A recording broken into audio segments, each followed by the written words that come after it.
தலைமை பற்றி நிறைய விஷயங்கள் பேசியிருக்கிறோம், நிறைய செய்திகளை பகிர்ந்து கொண்டிருக்கிறோம்.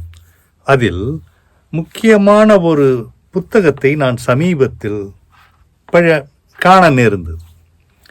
அந்த புத்தகத்தில் இந்த தியரிகளை பற்றியோ ஸ்டைல்ஸை பற்றியோ எப்படி லீடர்ஷிப் இதை பற்றியெல்லாம் சொல்லாமல் ஒரு வித்தியாசமான அணுகுமுறையில் சில விஷயங்களை சொல்லியிருந்தார்கள். அந்த விஷயங்களை இப்பொழுது குறுகிய ஒரு காலத்தில், குறுகிய நேரத்தில் அதை சொல்லுவதற்கு நான் மிகவும் ஆசைப்படுகிறேன்.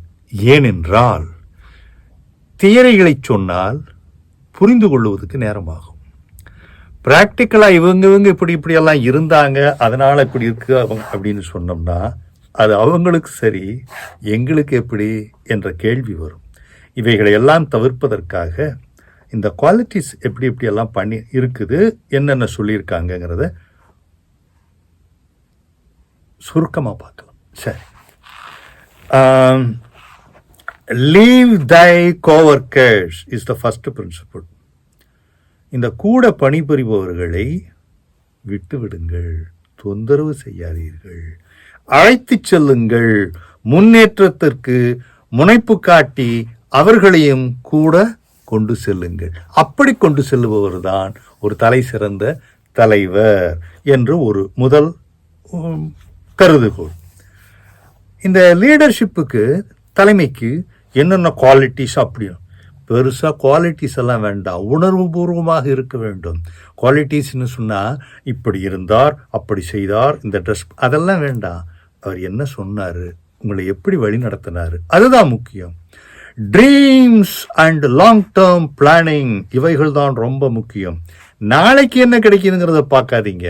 5 வருஷம் இருந்தாக்கா 5 வருஷம் கழிச்சு நீங்கள் என்ன எப்படி செய்ய போறீங்க. ஒரு 2 வருஷம் பள்ளிக்கூடத்தில் ஏதோ ஒரு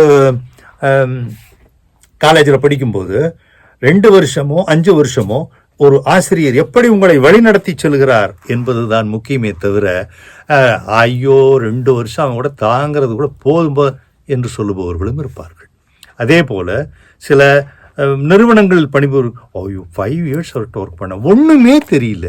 அதாவது ஒரு தாய்மை மனப்பான்மையோடு அவர்களை சேர்த்து அணைத்து இழுத்து சென்று நல்ல முறையில் வழிகாட்டியவர்கள். அது அந்த நர்ச்சரிங் பேரண்ட்னு டிவியில் சொல்லுவாங்க இல்லையா, அதை போன்ற ஒரு நிகழ்வு. A dream come, let's join together. I have a dream come to me, let us join together. We will have everything that is possible. We will achieve all those things that we could be able to achieve. என்று இந்த அளவுக்கு ஒருவர் மற்றவர்களை தயார்படுத்தி கொண்டு போனால் அவர்தான் தாய்மையான தலைமை.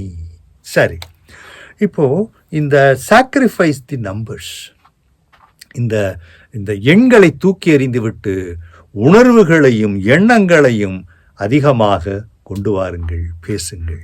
இல்லை, நான் ப்ரெசன்டேஷனுக்கு ரொம்ப குவான்டிடேட்டிவாக ப்ரிப்பேர் பண்ணியிருந்தேன். அதில் குவான்டிடேட்டிவாக ப்ரிப்பேர் பண்ணியிருந்தால் அவை நம்பர்ஸ். எண்களுக்கு உணர்வு கிடையாது. வேற நீங்கள் எண்ணங்களை கூறுங்கள், உணர்வு கொப்பளிக்கும். அப்படி செய்யும் பொழுது ஒரு இணைப்பு ஏற்படும், ஒரு ஈர்ப்பும் ஏற்படும். இதை எல்லாத்தை விட மனிதத்தோடு இருங்கள். மனிதத்தோடு இருப்பவர்கள் மிருக குணங்களை எல்லாம் தள்ளிவிட்டு நல்ல செய்திகளை மட்டும் பேசிக்கொண்டு, எங்கள் பாஸு 10 வருஷம் ஒர்க் பண்ணேன், ஒரு நாள் கூட என்னை கடிஞ்சிக்கிட்டதே கிடையாது, அவ்வளவு நல்ல பாஸ். கடிஞ்சிக்கலங்கிறதுக்காக நல்ல பாஸ் இல்லை, அவருக்கு எல்லாம் சொல்லி கொடுத்து அவர் வேலைகளையும் செய்ய வச்சு மேலே கொண்டு வந்தார் இல்லையா, அதனால தான் அவர் நல்ல பாஸ். இந்த கூட பணியாற்றுபவர்களை டிரான்ஸ்ஃபார்ம் தம், மாற்றுங்கள்.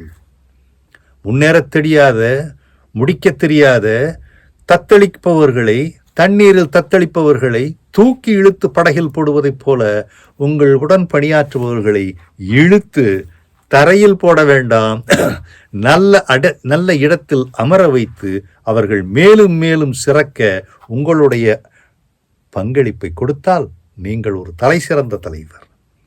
அண்ட் ஒரு ஒரு செயல்பாடுகள், பர்ஃபார்மன்ஸு, இதெல்லாம் வந்து சில நேரங்களில் இந்த வருஷம் இவ்வளோ கம்மியாக இருக்குது, அடுத்த வருஷம் பார்த்து பண்ணணும், நல்லா செய்ப்பா என்று சொல்லுவதையோடு நிறுத்தி விடாமல் அவர்களை என்ன நடந்தது, ஏன் இப்படி ஆச்சு என்று கேட்டு சொல்லுபவர்கள் தாய்மையான தலைமை. சரி,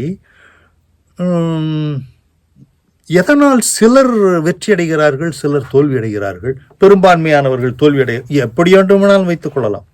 இந்த வெற்றி தோல்விகளை நிர்ணயிப்பது, இப்படியா அப்படியா என்று நிர்ணயிப்பது அந்த தலைமை எந்த அளவுக்கு தாய்மையோடு உங்களை வழிநடத்துகிறது, தாய்மையோடு உங்களை அழைத்து சென்று மேல் நோக்கி இன்னும் இன்னும் மேலே ஏறு, நான் இங்கிருந்து பார்த்து கொள்கிறேன் என்று சொல்லுகிறார்களோ அவர்கள்தான் தலைவர்கள்.